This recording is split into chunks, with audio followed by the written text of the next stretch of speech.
అనుబంధాలు 11వ భాగం. రత్నాదేవి వంపు సొంపులను నిగారింపులను చూసి మైమర్చిపోతాడు తను. మీ ఆవిడ ప్రస్తావన తాగానే బిగుసుకుపోయా? ఆవిడంటే భయమా? చిరునవ్వు చిందిస్తూ అడిగింది రత్నాదేవి. అదేం లేదు. ఆ అమ్మాయి నన్ను నమ్ముకుని అమ్మని పల్లెను వదిలి హైదరాబాద్ వచ్చింది. నేనంటే ప్రాణం, నన్ను గౌరవిస్తుంది. నేను ఆవిడను పల్లెత్తు మాట అనను. MBA చదువుకుంది. నీలిమ అంటే నాకు గౌరవం, ప్రేమ. అబ్బో, మీ ఇద్దరి మధ్య కెమిస్ట్రీ బాగానే వర్కౌట్ అవుతుందన్నమాట అందామె మళ్ళీ నవ్వుతూ. పాలలో నెయ్యి ఉన్నట్లు మా ఇద్దరి మధ్య ఉన్న ప్రేమానురాగాలు బయటకు కనిపించావు. ఏ కెమిస్ట్రీ ఫిజిక్స్లు మా మధ్య లేవు. హైదరాబాద్ తిరిగి వెళ్ళాక మీ ఆవిడని పరిచయం చేస్తావా? అడిగింది రత్నాదేవి. తప్పకుండా, మిమ్మల్ని చూస్తే సంతోషపడుతుంది అన్నాడతను. ఆమెకు కొంచెం దూరంగా జరిగి పడుకున్నాడు. 3 రోజులు అలప్పీలో ఉన్నారు. ప్రతిరోజు అతను మోహవేశంతో ఆమెను చుట్టుకుపోయేవాడు. ఆమె నీలిమ ప్రస్తావన తెచ్చేది. అతను జావగారిపోయేవాడు.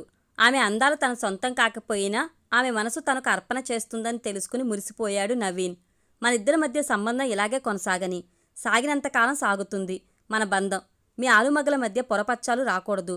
నువ్వు ఆనందంగా ఉండాలి. అదే నా కోరిక. తన ఆలోచనలు అతనితో పంచుకుంది. శారీరక కలయిక లేకుండా ఈ బంధం ఏమిటో ఆమె అర్థంగాని చిక్కు ప్రశ్నలాగే తోచింది అతనికి. మరో 2 రోజులు కేరళలో ఉందామనుకున్నారు. కొచ్చిన్లో స్టార్ హోటల్లో ఉన్నారు. రత్నాదేవి పక్కన కూర్చుని మాట్లాడుతూ ఉన్నాడు నవీన్. అప్పుడే నీలిమ దగ్గర నుంచి ఫోన్ వచ్చింది. ఎంతో అర్జెంటు విషయమైతేనే నీలిమ ఫోన్ చేస్తుంది. హలో నీలు, మరో 2 రోజులు ఇక్కడే ఉందామనుకుంటున్నాం. రత్నాదేవి గారు ఇక్కడే అన్ని ఏర్పాట్లు బాగా చేశారు. సరదాగా గడిచిపోతుంది. నీలిమ చెప్పేది వినిపించుకోకుండా మాట్లాడేస్తున్నాడు నవీన్. పక్కన కూర్చున్న రత్నాదేవి పెద్దగా నవ్వుతూ ఉంది. సరదాగా గడిచిపోతుంది అన్న నవీన్ మాటలకు ఆమె నవ్వు నీలిమకు వినిపించింది. మీ అమ్మగారు చనిపోయారు. 2 రోజుల తర్వాత కాకపోతే 2 నెలల తర్వాత రండి, మీ ఇష్టం అనేసి ఫోన్ పెట్టేసింది నీలిమ. నవీన్కి షాక్ కొట్టినంత పనైంది. మాటా పలుకు లేకుండా 5 నిమిషాలు అలాగే కూర్చుండిపోయాడు. సెల్ఫోన్ సోఫా మీద విసిరేశాడు. ఏం జరిగింది? మీ ఆవిడ ఏం చెప్పింది? నవీన్ డీలా పడిపోవడం చూసి అడిగింది రత్నాదేవి. అతనేం బదులివ్వలేకపోయాడు. 10 నిమిషాలయ్యాక మళ్ళీ సెల్ఫోన్ తీసుకుని నీలిమ నెంబర్కి ఫోన్ చేశాడు. అమ్మ ఎలా చనిపోయింది? వణికే స్వరంతో అడిగాడు. ఉదయాన్నే స్నానం చేసింది. కాఫీ ఇస్తే తాగింది. బాగా తలనొప్పిగా ఉందే అని 2-3 సార్లు అంది. తలనొప్పి మాత్రలు ఇస్తే వేసుకుంది. 1 గంట గడిచాక మంచం మీద వాలిపోయింది. మాటా పలుకు లేదు. గుడ్లు తేలేసింది. భయం వేసి డాక్టర్ దగ్గరకు తీసుకెళ్లాను. లాభం లేదని చెప్పారు. సాయంత్రం 4 గంటలకు చనిపోయింది. మెదడులో నరాలు తెగిపోయాయట. Cerebral haemorrhage. బసవమ్మ ఎలా చనిపోయిందో వివరంగా చెప్పింది నీలిమ. వస్తున్న కోపాన్ని దిగమింగుకునే మాట్లాడింది. వెంటనే బయలుదేరి వస్తున్నాం. రేపు మధ్యాహ్నం అక్కడ ఉంటా అన్నాడు నవీన్ ఫోన్ ఆఫ్ చేస్తూ. మనసు బాధతో మూలిగింది. అమ్మ చావు బ్రతుకుల మధ్య ఊగిసలాడే క్షణాల్లో తను ఇక్కడ ఉల్లాసంగా రత్నాదేవి ఒంటి సొంపులు చూస్తూ ఊగిపోతూ ఉన్నాడు. అమ్మ చివరి క్షణాల్లో పక్కన లేడు. అన్ని బంధాల్లో పేగుబంధం గొప్పది. అమ్మను పట్టించుకోకుండా తన సుఖం కోసం సుదూరం వచ్చేశాడు. ప్రేమించే భార్యని నిర్లక్ష్యం చేస్తూ రత్నాదేవి కొంగు పట్టుకుని తిరుగుతూ ఉన్నాడు. గుండె బరువెక్కింది. కళ్లల్లో నీటి పొర కదిలింది. నవీన్ బాధను అర్థం చేసుకుందామే. ఓదార్చే ప్రయత్నం చేసింది. మరణం మన వెంట నీడలాగా వస్తూ ఉంటుంది. ఏమరపాటున ఉన్నప్పుడు మీదపడి కబలిస్తుంది. మరణాన్ని ఎవరూ ఊహించలేరు. మీ అమ్మగారు ఎవరిని ఇబ్బంది పెట్టకుండా చనిపోయింది, మంచాన పడకుండా. మనం వెంటనే హైదరాబాద్ వెళ్ళిపోదాం ఫ్లైట్లో అంది రత్నాదేవి. తల్లి మరణం కుదిపేసిన 10 రోజులు గడిచేసరికి పూర్తిగా మామూలు మనిషి అయ్యాడు నవీన్. రత్నాదేవితోనే ఎక్కువ సమయం గడుపుతున్నాడు. ఒక్కరోజు ఇంటికి కూడా రావడం లేదు. రత్నాదేవి ఎక్కడికి వెళ్ళినా నవీన్ని వెంటబెట్టుకుని వెళ్తూ ఉంది. ఎవరికి పరిచయం చేసినా మా బావ, నా పార్ట్నర్ అంటూ ఉంది నవీన్ని చూపిస్తూ. ఆమె అలా పరిచయం చేయడం నవీన్కి ఎంతో ఆనందాన్ని కలిగిస్తూ ఉంది. ఆదివారం సాయంత్రం రత్నాదేవి ఇంటికి వెళ్ళేసరికి అక్కడంతా కోలాహలంగా ఉంది. ఇంటి ముందు ఓ 20 కార్లు ఆగి ఉన్నాయి. నగరంలో ప్రముఖులు అక్కడ చేరుకుంటున్నారు. ఏమిటి హడావిడి? ఏదో పార్టీ ఇస్తున్నావు. సందర్భం ఏమిటి? రత్నాదేవిని అడిగాడు నవీన్.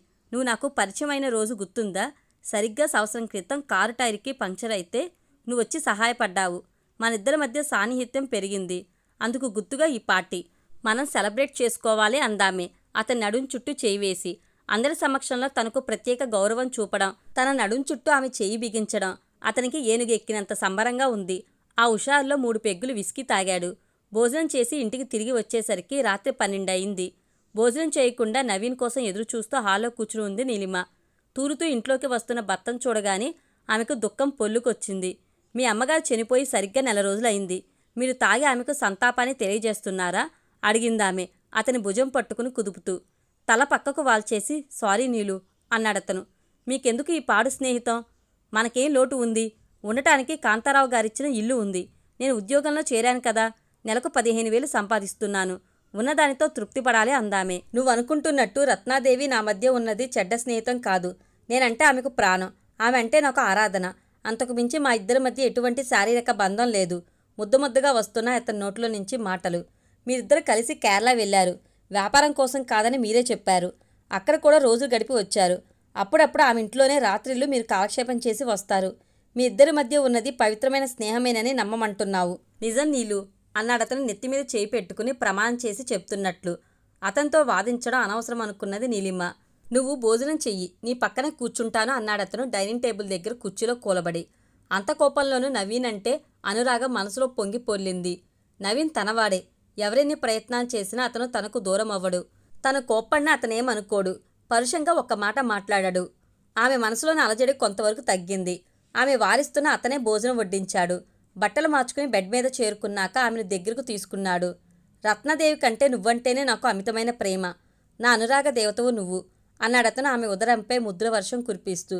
అతన్ని తన మీదకు లాక్కుంటూ ఆమెకు దూరంగా ఉండొచ్చు కదా. రియల్ ఎస్టేట్ వ్యవహారాల్లో నీకు అనుభవం వచ్చింది కదా.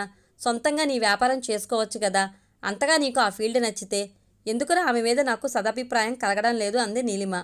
ఈ కౌగిలింతలు ముద్దులు తన సొంతం. మరో స్త్రీ పంచుకోకూడదు. రసరంగంలో ఈదులాడాక అతను ఆదమర్చి నిద్రపోయాడు.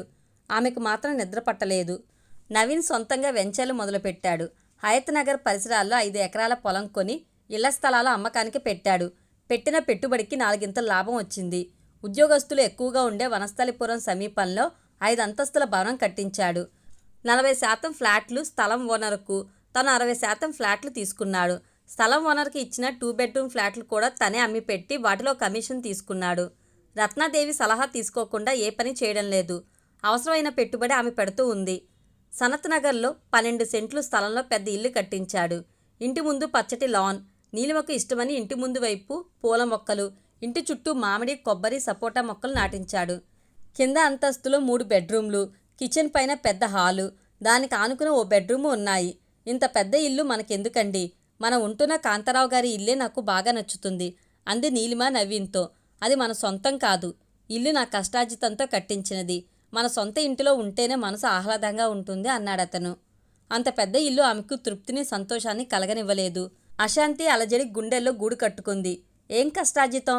రత్నాదేవి పక్కన చేరి ల్యాండ్ సెటిల్మెంట్స్ చేస్తూ అదిరించి బెదిరించి స్థలాలు తక్కువ ధరకు కొనడం, ఎక్కువ ధరకు అమ్మడం, ఆ వచ్చిన డబ్బును బ్యాంకులో పోగేయడం. అది కష్టార్జితమా? కష్టపడి సంపాదించిందే ఆత్మతృప్తిని ఇస్తుంది. రత్నాదేవిని చూస్తూనే నీలిమకు కంపరం. బావా గీవా అంటూ తన భర్తను లోబర్చుకుంది. ఆవిడ చెప్పింది ఆయనకు వేదం. ఎన్నాళ్ళు సాగుతుందో ఈ భాగోతం? మేడపై భాగంలోనే హాలు, బెడ్రూము మేం వాడుకుంటాం. రత్నాదేవి గారు తరచుగా ఇక్కడికి వస్తూ ఉంటారు. వ్యాపారం గొడవలు పైన కూర్చుని మాట్లాడుకుంటాం. నీకు ఇబ్బంది లేకుండా అన్నాడు నవీన్. గుండెల మీద కుంపటి పెట్టినట్లయింది. గృహప్రవేశం అప్పుడు జరిగిన సంఘటనలో నీలిమకు మరింత ఆవేదన కలిగించాయి. ఊరి నుంచి నీలిమ అమ్మ వచ్చింది. అదేమిటమ్మాయి, కొత్త ఇంట్లోకి అడుగుపెట్టేటప్పుడు ముందు భార్యాభర్తలు గృహప్రవేశం చెయ్యాలి. మీ ఆయన పక్కన ఆవిడెవరో నిలబడి ఇంట్లోకి ప్రవేశించిందేమిటే? ఇదేం విడ్డూరం? నువ్వేమో బెరుగ్గా వాళ్ళిద్దరి వెనక నిలబట్టాం. అల్లుడుగారితో ఆ అమ్మాయి రాసుకు పూసుకు తిరగడం నాకేం నచ్చలేదమ్మాయి అంది శాంతమ్మ కూతురితో. కడుపు చించుకుంటే కాళ్ళ మీద పడుతుందంటారు. తల్లికి ఏం చెప్తుంది? నీలిమ కళ్ళు చెమర్చడం గమనించింది శాంతమ్మ. విషయం అర్థమైంది. మౌనంగా ఉండిపోయింది. మళ్ళీ కూతురు దగ్గర ఆ ప్రస్తావన తేలేదు. సత్యనారాయణ స్వామి వ్రతం జరిగేటప్పుడు కూడా నవీన్ పక్కనే కూర్చుంది. ఓ పక్కన శ్రీదేవి, మరో పక్కన భూదేవి. చిద్విలాసంగా నవ్వుతున్న శ్రీమన్నారాయణలా ఉన్నాం అంది రత్నాదేవి నవీన్ని. ఆ మాటలు నీలిమ చెవిన పడ్డాయి. భర్తకు ఆ రోజు రాత్రి తెగేసి చెప్పింది. మరోసారి ఆవిడను మన ఇంటికి తీసుకువస్తే నేను సహించేది లేదు. ఈ సంసారం వద్దు, మీరు వద్దు. మా ఊరు వెళ్ళిపోతాను అంది నీలిమ. నీలిమ దూకుడుగా మాట్లాడుతుందనుకున్నాడు నవీన్. మెకానిక్ స్థాయి నుంచి తనను బిల్డర్ స్థాయికి తీసుకువెళ్లిన రత్నాదేవిని ఇంటికి రావద్దని ఎలా చెప్పగలడు? ఆమె సహకారం లేనిదే తను అంత పెద్ద ఇల్లు కట్టగలిగేవాడా? రత్నాదేవి సరదాగా మాట్లాడుతుంది, చనువుగా ఉంటుంది. అంత మాత్రానికే నీలిమకు కోపం రావాలా? ఆమెను తక్కువగా అంచనా వేయకు. సంస్కారం ఉన్న మనిషి, బజారు మనిషి కాదు. ఉన్నతమైన వ్యక్తిత్వం ఉందామెకు. ఎంత చనువు ఉన్నా ఒంటి మీద చేయి వెయ్యనివ్వదు. మా ఇద్దరి మధ్య స్నేహబంధం తప్పితే శారీరక సంబంధం లేదు. నేను చెప్పేది నమ్ము. నీలిమకు నచ్చచెప్పబోయాడు. మీతో వాదించే శక్తి నాకు లేదు. ఆమె మన ఇంటికి రావడం, మేడ మీద గదిలో మీరిద్దరూ చేరడం, గుసగుసలాడటం నా మనసును కష్టపెట్టే విషయం. చెప్పాల్సింది చెప్పాను, ఇక మీ ఇష్టం అనేసి వంటింట్లోకి వెళ్ళిపోయింది నీలిమ. నీలిమ ప్రవర్తన నచ్చలేదతనికి. ఇంట్లో ఆడవాళ్ళు చెప్పే మాటలు వింటూ తను నడుచుకుంటే తను ఎదగలేడు. మళ్ళీ మెకానిక్ అవతారం ఎత్తాలి. మరుసటి రోజు రత్నాదేవిని భోజనానికి ఆహ్వానించాడు. మా అమ్మ వెళ్ళిపోతానంటుంది. ఇక్కడికి వచ్చి వారం రోజులైంది కదా, ఇక్కడ ఉండలేనంటుంది అంది నీలిమ నవీన్తో. రత్నాదేవిని భోజనానికి పిలిచాను. 4-5 రకాల కూరలు చెయ్యి. మీ అమ్మ నాన్ వెజిటేరియన్ కర్రీస్ బాగా వండుతుంది కదా. రత్నాదేవికి ఫిష్ ఫ్రై అంటే ఇష్టం అన్నాడతను ఆమె మాటలు పట్టించుకోకుండా. నన్ను ఫ్రై చేసుకుని తినండి, మన ఇంటికి తీసుకురావద్దని ఎన్నిసార్లు చెప్పినా నా మాట పట్టించుకోవడం లేదు మీరు. ఇక ఈ ఇంట్లో నేను ఉండలేను. నా మనసు అల్లకల్లోలంగా ఉంది. మా అమ్మతో పాటే నేను మా ఊరు వెళ్ళిపోతా అందామే కోపంగా. మీ ఊరి మీద గుబులు మళ్ళినట్లుంది నీకు. వెళ్ళి ఓ వారం రోజులు ఉండి తిరిగి వచ్చేయి. ముందు వంట ఏర్పాట్లు చూడు అనేసి బయటకు వెళ్ళిపోయాడు. ఓ నిర్ణయానికి వచ్చింది నీలిమ. అమ్మతో పాటే స్వగ్రామం వెళ్ళిపోవాలి. అనాథాశ్రమం గుర్తుకు రాగానే మనసు తేలికపడింది. మళ్ళీ పట్నం తిరిగి రాదు. రాత్రి 9 గంటలప్పుడు రత్నాదేవితో పాటు ఇంటికి వచ్చాడు. పని మనిషి ఎదురొచ్చి, అమ్మగారి ఈ కాగితం మీకు ఇమ్మన్నారండి. 8 గంటల బస్సుకు ఖమ్మం వెళ్ళిపోయారండి అంటూ మడతపెట్టిన కాగితం నవీన్కి ఇచ్చాడు. కాగితం మడత విప్పి ముత్యాలాంటి అక్షరాలకేసి చూశాడు. డైనింగ్ టేబుల్ మీద అన్నీ అమర్చాను. రత్నాదేవి గారికి ఇష్టమైన ఫిష్ కర్రీ కూడా వండావు. మా ఊరు వెళ్ళిపోతున్నాను అమ్మతో కలిసి. మళ్ళీ తిరిగి వచ్చే ఆలోచన లేదు. ఇట్లు మీ నీలిమ. నిర్ఘాంతపోయి నిలబడ్డాడు చివరి వాక్యం చదివి.